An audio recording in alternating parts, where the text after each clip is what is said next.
Hello lads and lasses, Sanythe here, and I'm going to give you a quick walkthrough of the easiest ways I've managed to unlock Afterlife on every gun, and in turn, unlocking Nebula. Now, for every single weapon currently in the game, or later down the line it'll just be 33 out of however many weapons there end up being, you're going to need to unlock both Mystic Gold and Opal. I got some videos on how I grinded through those quickly, alongside my Camo Tracker, that'll be in the description. So after you have Opal on all 33 weapons, you can make progress towards the Afterlife camo, and unlike with Opal, none of those camos are category restricted, so you can work on them in any order, however you want. However, if you do want to unlock Nebula, you're still going to need to get Afterlife on every single gun. Now the actual challenge to unlock Afterlife is thankfully extremely easy for a majority of guns. You just have to get 20 kills in a row without taking any damage, 10 times. Now you can get this all done in one go as well, meaning if you get 200 kills in a row without taking damage, it'll complete all 10 of the instances required. Now an important thing to note, if you get any kills with anything other than your gun, it won't interrupt the chain of 20 as long as you don't take any damage. So for example, I'm using the Frostline Sniper here, I got 19 kills, and then I killed a zombie with a Semtex, and then I got one more kill with the Sniper, and it's still counted towards the progress of the 20 kills. Also, if you're taking armor damage while you're in Frenzied Guard, that does still count as taking damage, so can't really cheese it that way. Now, after getting the Afterlife camos on all the guns, I have a pretty good understanding of the easiest ways to get a bunch done in a single match. I was getting upwards of like 5 to 6 done in a single match really easily, by like around 27-ish, and that's because I wasn't doing it extremely efficiently. If you do it even more efficiently, you can get more done. Obviously, this is all going to start to plateau a little more as you get further and further in, because you're going to have less guns that you can get from the box and all that you still need to get Afterlife on. This is probably the easiest camo to get out of all of them. Now, the last bit of advice before I go into the actual process is if you're like me and you really like to know what your progress is in-game, if you open up the leaderboard and tab over to the right, you can see your weapon stats.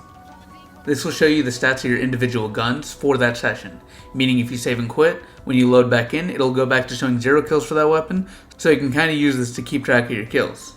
Now, anytime you get hit, open up the stats, add 20 to the kills with whatever gun you're using, and that's the number you need to reach before you unlock the next instance of progress, you know, the 1 out of 10 kind of thing.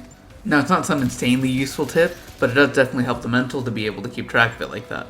Now, starting off the actual process, I recommend loading in with one of the following weapons, because for me it felt like these were the least common I could get from the box or any wall buys, but those guns being the GPM G7, which is the final LMG you unlock, the SWAT 556, first marksman rifle you unlock, the Frostline, which is the first sniper, the SVD, the second sniper, and the HE1, which I believe is the second launcher you unlock. Now, it might be different for you, but for me, these guns felt like I just never got them from the box. And I'm pretty sure the HE1 isn't in the box at all, so you definitely need to load in with that one. I'm pretty sure the other guns are, I just rarely ever saw them. Now, once you load in, jump up to the motel and get the zombies to burst out. And don't worry about getting hit yet, since it only matters once you start getting the kills. Now, I recommend a habit you build is to round up all the zombies in a group before killing them so that you can get your kills without taking damage. You know, also known as training. Now, one thing I almost completely forgot to say, focus the manglers down before getting your kills. The manglers will ruin your day if you don't do that.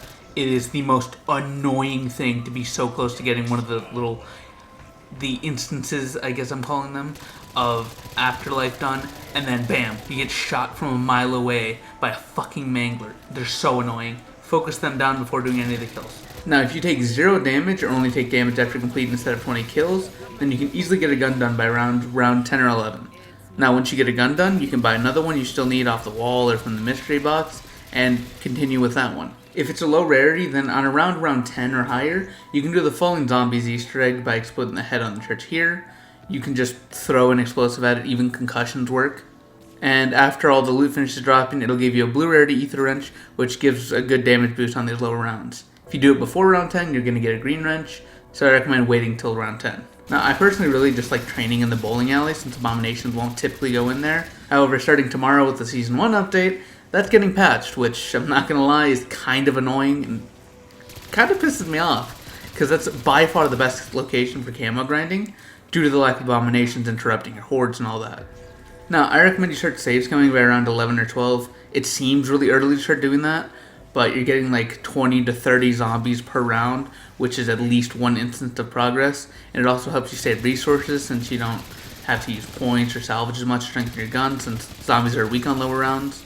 I also don't recommend going past like around 25 or something unless you have enough resources to get a gun to legendary with at least double pack, or unless you're just using a really good gun like the LR or the GS45. Now, most guns are going to be really simple to do, however, remember self-inflicted damage and even fall damage do count as damage taken, so you're going to need to have PhD if you're using launchers.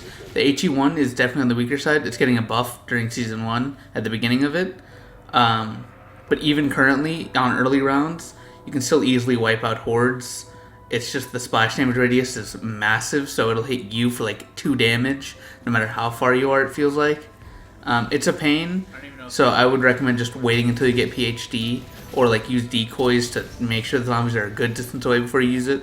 Now, normally I wouldn't recommend using an ammo mod, but Cryo Freeze seems to be really great for these, especially with the Ice Cloud Major Augment, since it helps keep the horde of zombies away from you while you're killing them.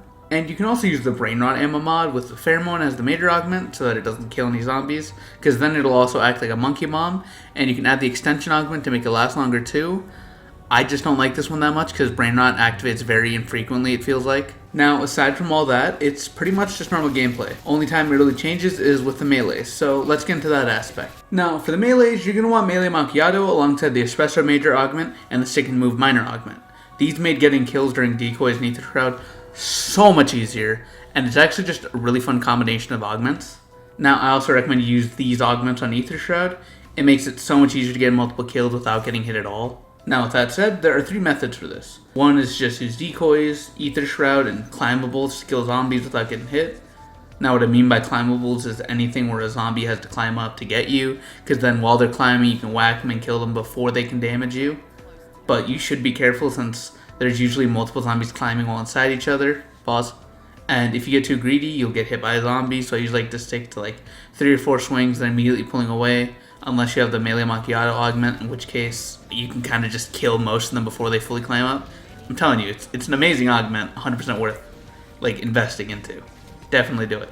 My favorite spot to do this is actually this van in spawn. I like hoarding them up and making sure they go up into the front part of the van. The only other spot they can get you is if they drop down from the gas station, which sometimes they'll loop around. So just make sure every like couple swings you turn back for a sec to make sure that none of them are coming behind you. It's really nice, and it's really good for ad clearing and horde clearing and all that. I know I called it ad clearing. Fucking nerd. Now, another method you can do is if you just load the match with your melee and your decoys and loadouts, on round 1, kill all but 1 zombie as they're spawning and all that. Run over and get the zombies to burst out of the motel room, then use your decoy once they're all grouped up, and kill about 5 to 6 of them without getting hit. Then go on top of the gas station or the van, and get the last few as they're climbing up. After that, on round 2, you can just hit the zombies to death while they're climbing up again.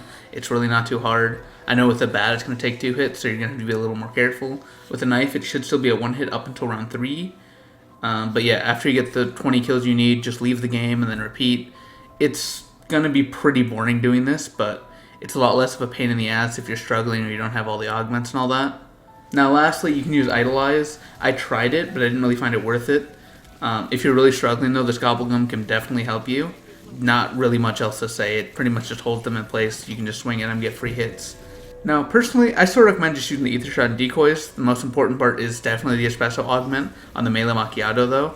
Once I put that on, it made the melee weapons incredibly easy. With the augment I showed earlier, which I'll show on screen now again, a single use of Ether Shroud would get me between 30 to 40 melee kills, depending on how far the zombie could get from me. 10 out of 10 would recommend. Now, time for me to grind Nebula, and let you all know what the fast method is for tonight. Spoiler, a couple people have already commented it, at least 2 people I believe.